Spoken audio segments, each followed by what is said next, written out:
नमस्कार दोस्तों, lead India law associates यानी लीला के इस वीडियो में आपका बहुत बहुत स्वागत है। दोस्तों, इस जुलाई अपडेट में, इस वीडियो में मैं आपको जुलाई अपडेट जो कि हमारा कोर्ट मैरिज को लेकर के आता रहता है, तकरीबन मैं 10 सब्जेक्ट को टच करूंगा और 10 ऐसे विषय जो आपके लिए बहुत ही महत्वपूर्ण है वो मैं आपको इस वीडियो के अंतर्गत बताऊंगा। देखिए, सबसे पहली बात तो मैं आपको इस टॉपिक के बारे में बताऊं जुलाई अपडेट में कि शादी के लिए कितने लोग आ सकते हैं। यह एक बहुत बड़ा प्रश्न है क्योंकि लॉकडाउन के बाद से कई बार 10-10 लोग, एक कपल के साथ में 10 लोग भी फ्रेंड्स सर्कल के या फैमिली के लोग आते हैं। तो क्या इतने लोग आ सकते हैं? कौन आ सकता है, कौन नहीं आ सकता है? तो आज लॉकडाउन के बाद से यह बहुत इंपॉर्टेंट है कि आप अगर शादी के लिए आ रहे हैं तो केवल कपल और कपल के साथ उनके 2 विटनेस ही आ सकते हैं।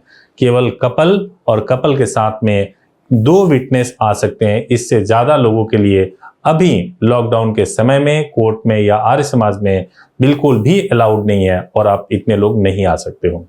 दूसरा एक महत्वपूर्ण टॉपिक जो मैं आपको बताऊं कि अरेंज मैरिज करने वालों को क्या ध्यान रखना चाहिए जुलाई अपडेट में, ये बहुत जानना जरूरी है क्योंकि बहुत सारे लोग लॉकडाउन के बाद से अरेंज मैरिज में विश्वास करने लगे हैं और अरेंज मैरिज कोर्ट के अंदर करने में विश्वास करने लगे हैं। उनका यह मानना है कि हम क्यों ना पहले कोर्ट का सर्टिफिकेट ले लें, उसके बाद से हम रिसेप्शन दे दें या कुछ इस तरीके से कर लें।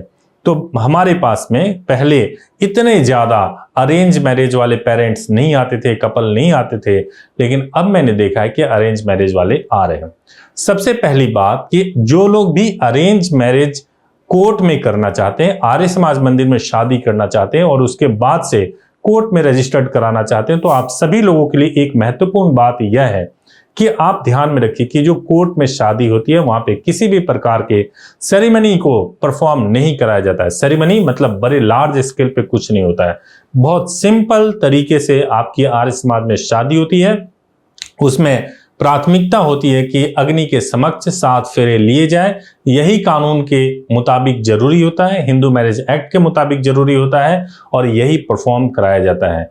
जहां शादी परफॉर्म कराया जाता है, जरूरी नहीं है कि वो मंदिर ही हो, वो हो सकता है एक हॉल हो जहां पे आपका मैरिज परफॉर्म कराया जाए। जैसे कि आप बहुत बड़े एक गार्डन में जाते हैं लेकिन मैरिज करने का प्लेस जो होता है वो एक छोटा सा बनाया जाता है जहां पे मैरिज होता है। इसी तरीके से आपका आर्य समाज में भी होता है कि मैरिज के लिए एक हॉल होता है और वहां पे आप मैरिज को परफॉर्म करते हैं।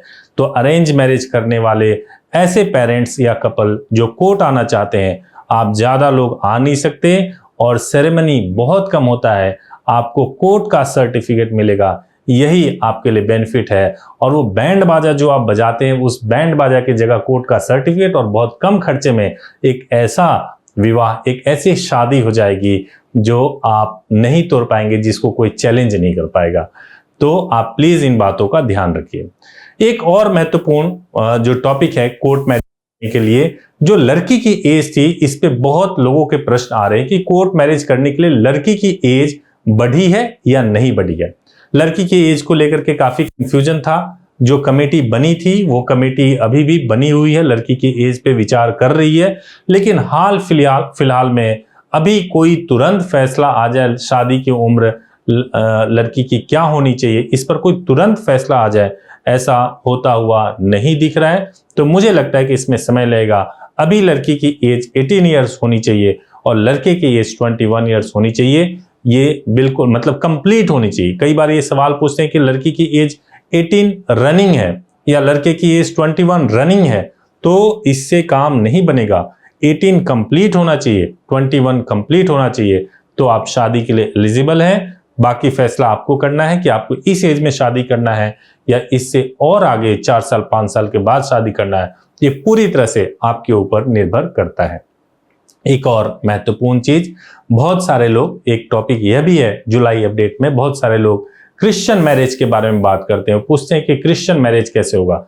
हमारे देश में क्रिश्चियन मैरिज को लेकर के भी लॉ बना हुआ है और क्रिश्चियन मैरिज होगा किस तरीके से, तो मैं आपको एक खुशखबरी देना चाहता हूं कि लीला में, लीड इंडिया लॉ एसोसिएट्स में क्रिश्चियन मैरिज भी हो जाएगा। पहले जो फादर होंगे वो आपके शादी को परफॉर्म कराएंगे और शादी एक बार हो जाएगा उसके बाद से उसे कोर्ट में भी रजिस्टर्ड कराया जाएगा। नेक्स्ट टॉपिक है क्रिश्चियन मैरिज के बारे में, है कि यदि कोई कपल जो कि क्रिश्चियन है और वो मैरिज करना चाहते हैं तो कैसे उनका मैरिज ठीक तरीके से हो जाएगा।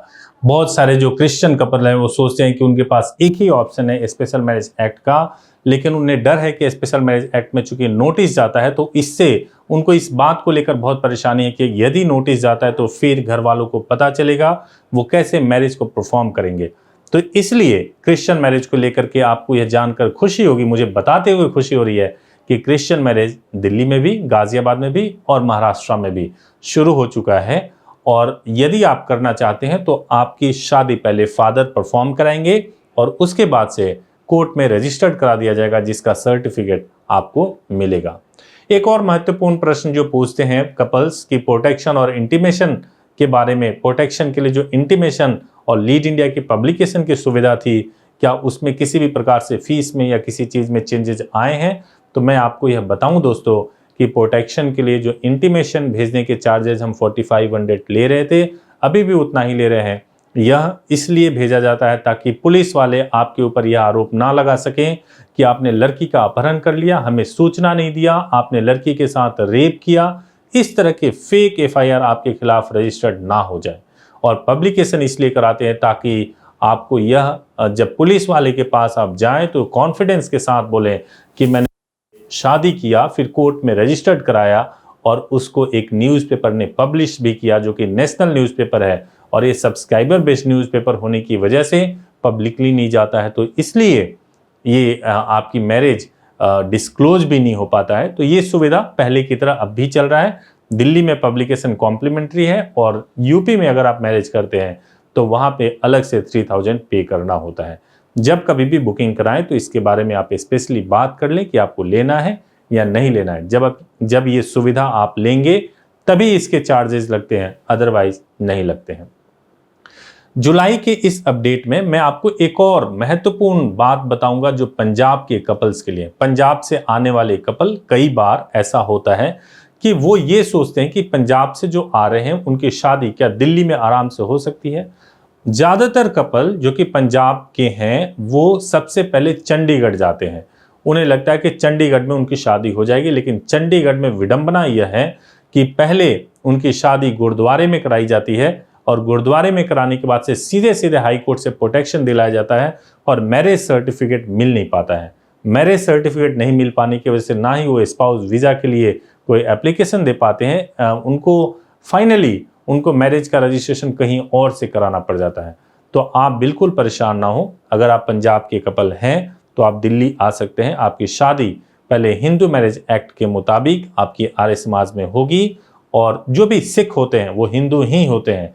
जब आपकी हिंदू मैरिज एक्ट के मुताबिक आर्य समाज में शादी हो जाएगी, उसके बाद से आपके शादी को कोर्ट में रजिस्टर्ड करा देंगे और आप उस सर्टिफिकेट से स्पाउस वीज़ा या किसी भी प्रकार के गवर्नमेंट ऑफिस या प्राइवेट ऑफिस में आप किसी भी तरह की फैसिलिटी, स्पाउस फैसिलिटी ले सकते हैं और अपने शादी के सर्टिफिकेट को आप ऑनलाइन चेक भी कर सकते हैं। एक और बात जो आप जरूर जानना चाहेंगे कि क्या इसमें कोई परिवर्तन आया है कि नहीं, तो एक प्रश्न है कि डॉक्यूमेंट में कोई चेंजेस आए कि नहीं। तो डॉक्यूमेंट में कोई चेंजेस नहीं आए दोस्तों।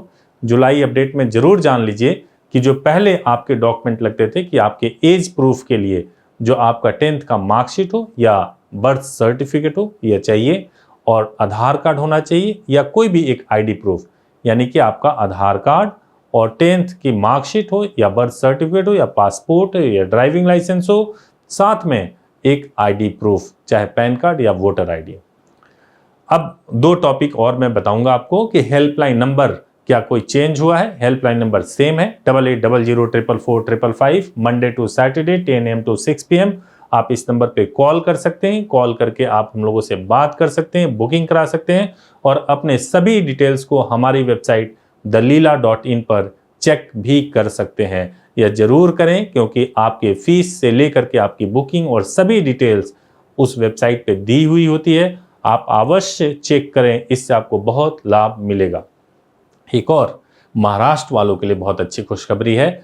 महाराष्ट्र में रहने वाले कपल के लिए हमने एक वीडियो बनाया था, उसको मराठी लैंग्वेज में डब किया है और मराठी लैंग्वेज में डब करके हमने आपके लिए उपलब्ध कराया ताकि जो भी महाराष्ट्र के रहने वाले कपल हैं वो उस वीडियो से ठीक से देख सकें, उससे जुड़ सकें और ठीक से समझ पाएं कि महाराष्ट्र में कोर्ट मैरिज कैसे होता है। मैं वीडियो का लिंक इस डिस्क्रिप्शन में दे दूंगा और आपको स्क्रीन पे भी मैं इसका थंबनेल दिखा रहा हूँ, आपको पता चल जाएगा कि मराठी में किस तरह से यह वीडियो है और आपको पूरा इन्फॉर्मेशन इस वीडियो में मिलेगा। और एक लास्ट जो प्रश्न है जो जुलाई अपडेट में मैं आपको बताऊंगा कि लीला अपनी सर्विसेज कहाँ कहाँ दे रहा है। तो लीला की सर्विसेज जो मैरिज को लेकर के है वो दिल्ली में है, गाजियाबाद में है और मुंबई में है।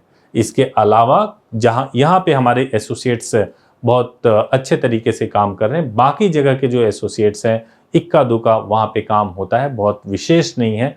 लेकिन फ्यूचर में आने वाले दिनों में अगर बाकी जगहों पे भी हम अपनी सर्विसेज शुरू करेंगे, लेकिन इसके अलावा बाकी जगहों पे जो लिटिगेशन के काम है, लाइक बेल मैटर हो गया, सिविल मैटर हो गया, क्रिमिनल से जुड़ा हुआ कोई मैटर हो गया, वहाँ पे हम जरूर काम कर रहे हैं।